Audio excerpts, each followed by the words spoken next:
Islam Makhachev and Ilia Topuria, the two fighters sitting at the very top of the pound-for-pound rankings, are now in an open war of words over who ducked whom for the UFC White House card. Both men are accusing each other of dishonesty, and neither camp is backing down. So let's get into exactly how we got here and who's telling the truth. On the night of April 6, 2026, Ilia Topuria sat down for an interview and said something that set the MMA world on fire. He told reporters in his words that he went to sleep knowing and thinking he was going to fight Islam Makhachev at the White House. He went to bed that night fully expecting that a super fight between himself and the reigning welterweight champion would headline the most anticipated UFC event in history. And then, according to Topuria, he woke up to phone calls. Multiple phone calls. They woke him up telling him it was going to be against Justin Gaethje instead. Just like that, the biggest potential fight in 2026 was gone. Now, that by itself would have been a notable story, a champion revealing behind-the-scenes details about a failed negotiation. But what happened next took the entire thing to a different level. In the interview, Topuria accused Makhachev of refusing to fight him at the White House event. He didn't leave any room for ambiguity. He pointed the finger directly at Makhachev's camp and suggested that the Dagestani champion and his team had walked away from the opportunity. The lightweight champion painted a picture in which he had done everything right, accepted the fight without hesitation, was ready to go, and the other side simply didn't show up when it counted. That accusation landed like a bomb in the MMA community, because this isn't just any rivalry.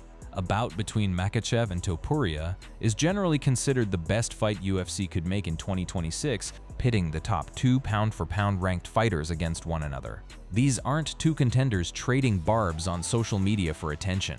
These are the two men sitting at the absolute summit of the sport, and now one of them was publicly accusing the other of running. Hours later, Islam Makhachev fired back. He took to X and posted a statement that left no doubt about where he stood. He said he was tired of hearing made-up stories from Topuria and his team, that he got the call and accepted the fight at the White House, and that the next day he was told Topuria asked for an unrealistic purse. The UFC declined, and he pulled out. That's it. Nothing more to it. Even his manager confirmed it. But Makhachev didn't stop there. He went on to criticize Ilia Topuria's inconsistent storytelling, urging him to stop changing versions of events in interviews. He called out every interview Topuria had given, saying each one told a different story, and he ended with a line that cut straight to the bone.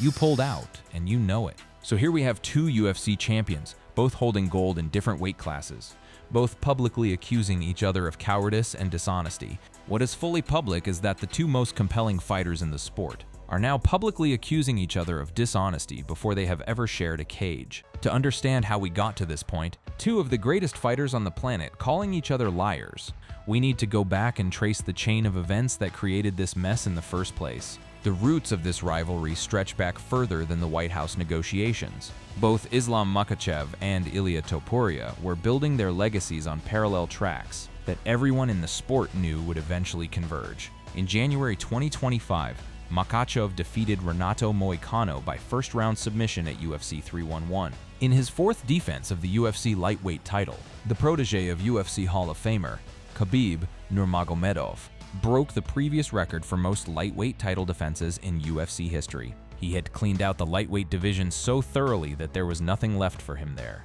The next frontier was welterweight, and everyone in his camp knew it. He now had his sights set on becoming the 11th two-division UFC champion in history. On the other side, Ilia Topuria was writing his own historic chapter. The Spanish-Georgian fighter had already taken the featherweight title, and he too was ready to move up. During the summer, Topuria also moved up to win the lightweight belt that Makhachev had vacated by knocking out Charles Oliveira in the main event of UFC 317. He became the 10th fighter in UFC history to capture a world championship in two divisions. At just 29 years old, the man they call El Matador was marching through divisions with the kind of devastating power and supreme confidence that the sport rarely sees. Both fighters were moving up. Both were conquering new weight classes, and both had their eyes on the same prize, each other. Topuria made it clear that his rivalry with Makhachev is only relevant if both men hold gold. He wasn't interested in fighting a former champion. He wanted the matchup to mean something generational. This will be one of the biggest fights in UFC history, he said. Makhachev felt the same way. Before his UFC 322 fight against Jack Della Maddalena for the welterweight title, Makhachev told interviewer Aiden Ross, "It can happen. It's maybe the biggest fight." He also publicly stated, "I also want to fight Topuria. Next year is the best time." And then came UFC 322 in November 2025. Makhachev walked into Madison Square Garden and did exactly what he said he would. Makhachev made it look easy with a unanimous decision win, 50-45, 50-45, 50-45 over Jack Della Maddalena. Makhachev made two types of UFC history with the win, tying Anderson Silva's 16-fight unbeaten streak between 2006 to 2013 and becoming the 11th UFC two-division champion in promotional history. Now both men held gold. Both had conquered two divisions. The stars were perfectly aligned, and the stage was already being set for where this fight could take place, a venue unlike anything the UFC had ever attempted. Topuria wasted no time after watching Makhachev's performance. Topuria took to X following the fight, offering choice words for Makhachev in a now-viral tweet. He told Makhachev, "You need something you can't train. Emotion. You're the most boring thing in this game." He added that every day, he grew more certain he would put Makhachev to sleep. Before Makhachev's fight, Topuria had even mocked Makhachev's rural background during a public appearance in Georgia. He said that if Islam loses his fight against JDM at UFC 322, he goes back to Dagestan to farm. Taking a dig at Makhachev's well-known rural background, it was personal, it was deliberate, and it set the tone for everything that followed. The verbal sparring between them was ratcheting up with every passing week, and both men were openly calling for the fight. The only question was when, and more importantly, where. The answer to where came from the most unexpected source imaginable. When US President Donald Trump floated the idea in July that the UFC could stage a fight card on the White House South Lawn in 2026, MMA's biggest names immediately began raising their hands to volunteer. Even retired fighters and fighters long removed from the sport, such as John Jones and Conor McGregor, were among the first to throw their hats in the ring. The concept was unprecedented. A full UFC fight card held on the grounds of the White House, broadcast to the entire world. To commemorate the 250th anniversary of the United States, the UFC planned to hold a historic mixed martial arts event on the South Lawn of the White House in June 2026. During a speech at Naval Station Norfolk on October 6, 2025, President Trump announced that the event would take place on June 14, 2026, coinciding with his 80th birthday, as well as the Flag Day holiday. Dana White, the UFC's CEO, had promised this would be something the sport had never seen before. He called it potentially the baddest card of all time. In February 2026, it was estimated the cost rose to $60 million. TKO President Mark Shapiro stated that the event is not expected to turn a profit, with the goal being to recoup approximately half of the total cost through sponsors and new partnerships. This wasn't a business decision. This was the UFC planting its flag in history. In a September 2025 interview, White stated that the seating capacity would be under 5,000. Due to security concerns, a significant reduction from Trump's earlier estimate of 20,000 to 25,000 attendees. The weigh-ins were expected to take place at the Lincoln Memorial. Everything about this event was designed to feel monumental, from the venue to the spectacle to the fights themselves. And what fight could possibly headline a card of that magnitude? The answer was obvious to everyone in the sport. Makhachev versus Topuria. Pound for pound number 1 versus pound for pound number 2. Champion versus champion. Rumors of a potential matchup between the two UFC stars date back to their respective featherweight and lightweight title reigns, and many fans speculated that the superfight could be a perfect main event for the upcoming UFC card at the White House. Makhachev himself acknowledged the possibility. He wants to fight in the White House. Makhachev told Brett Okamoto of ESPN. While Makhachev was focused on the task at hand, he welcomed the possibility of a showdown. Dana White, for his part, was careful but encouraging. "Let's see how this thing plays out." The UFC CEO replied when questioned about the potential fight. "He just moved up. Let's see how he does in this fight, and we'll see how Islam does." But behind the careful public statements, conversations were happening, calls were being made, and the wheels of the biggest negotiation in UFC history were beginning to turn. The welterweight title clash would give Topuria the opportunity to become the first 3-division champion in UFC history. That detail alone would have justified the fight. A fighter going for a 3rd belt on the White House lawn in front of the world. It was the kind of storyline that promoters dream about. But getting both sides to agree? That was where things started to fracture. For weeks leading up to the official card announcement, both camps were entangled in negotiations that neither side seems to remember the same way. And it's in this murky stretch of behind-the-scenes dealings that the story turns from a dream fight into a finger-pointing nightmare. Before Topuria versus Gaethje was formally announced by White, rumors swirled about a potential super fight between Topuria and reigning UFC welterweight champion Islam Makhachev on the White House lawn. The talk wasn't just from fans and media. The fighters themselves were openly lobbying for the matchup.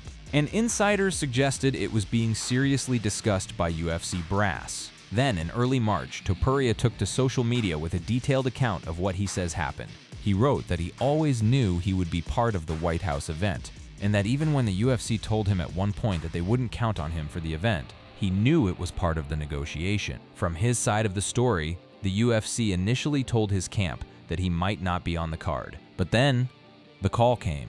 We were told that Ilia was not going to be on that card earlier that week. Then, we get a call that says, hey, if we can make a fight, you can fight Islam or Gaethje. We were focused on getting an Islam fight. That's a critical detail. According to Topuria's camp, they had two options, Islam or Gaethje, and they chose Islam. They wanted the bigger fight. They pushed for it. And according to Topuria, it was practically done.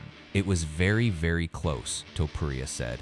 In fact, hours before the entire White House card was announced, I was going to fight Islam, and the fight was going to be announced. Hours before the announcement, I got a call where they told me Islam was out with an injury, and I was fighting Justin Gaethje. So Topuria's version goes like this.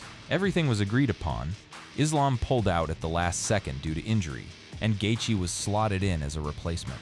But then enter Makhachev's manager, Ali Abdelaziz, one of the most powerful managers in MMA. Abdelaziz spoke to TMZ and gave a version of events that directly contradicted Topuria's narrative. I got called about Ilia fighting Islam. It was the middle of the day.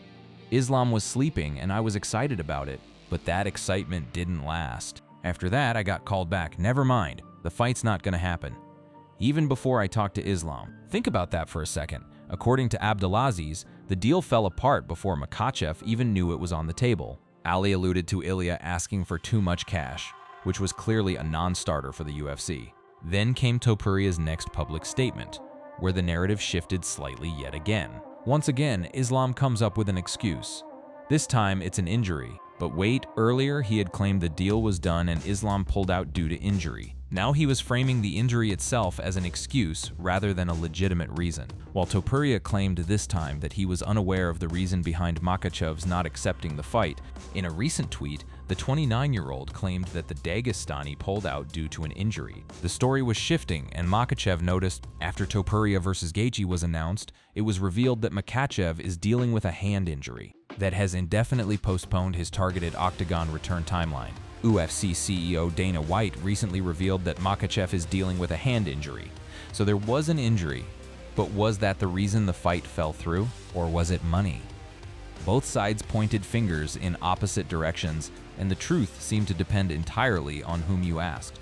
Meanwhile, in February 2026, Makhachev himself had already hinted that the fight at the White House wasn't going to materialize. Yes, I think it definitely won't happen at the White House, because he already has an opponent, and the UFC is not interested in this. We're still discussing an approximate date for my fight.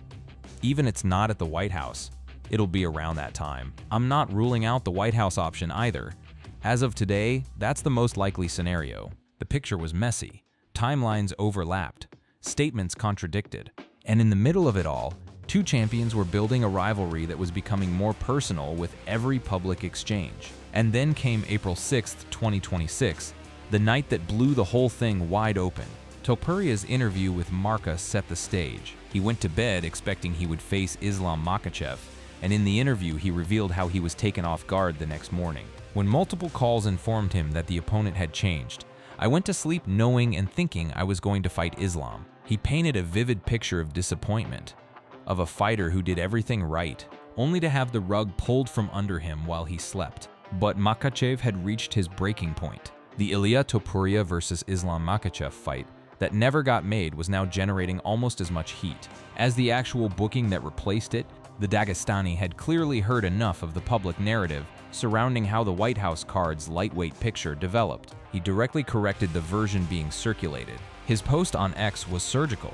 "I'm tired of hearing made-up stories from Topuria and his team. I got the call and accepted the fight at the White House. The next day, I was told he asked for an unrealistic purse. The UFC declined and he pulled out. And then, the part that stung the most, even his manager confirmed it. Ilia, stop talking. Every interview you give tells a different story. You pulled out and you know it." That statement was devastating because Makhachev wasn't just countering Topuria's version. He was weaponizing Topuria's own camp against him. Claiming that Topuria's own manager had confirmed the purse issue put the lightweight champion in an uncomfortable position. It suggested that the story Topuria was selling publicly didn't match what was being said privately. There have been quite a few inconsistencies in the lightweight champion's narrative. While Topuria claimed this time that he was unaware of the reason behind Makhachev not accepting the fight, in a recent tweet, he claimed that the Dagestani pulled out due to an injury. So which was it? Did Topuria not know why the fight fell through, as he said in the Marca interview? Or did Islam pull out because of an injury, as Topuria had written on X weeks earlier? Those two versions don't align, and Makhachev drove that point home. Makhachev's camp also threw another punch through Ali Abdelaziz's earlier interview with TMZ. Islam Makhachev versus Ilia Topuria was never close to happening on the White House card, despite claims to the contrary. According to the welterweight champion's longtime manager, that word "never" stands in total opposition to Topuria's claim that the deal was practically signed. Now, where does this leave both men?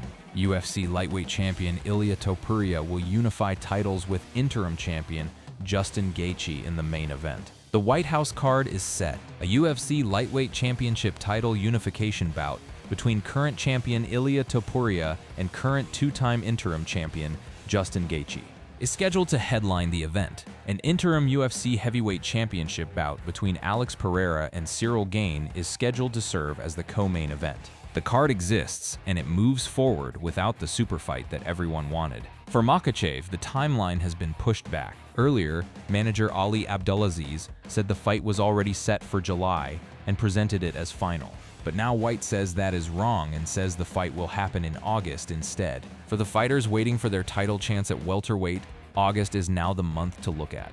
Michael Morales and Ian Machado Gary lead the conversation as the top contenders for the next title shot. And so the question that started all of this, who ducked whom, remains unanswered in any definitive way. What we do know is this: Topuria's camp says they wanted Islam and were told he wasn't available. Makhachev's camp says he accepted, and Topuria priced himself out. Both versions can't be fully true.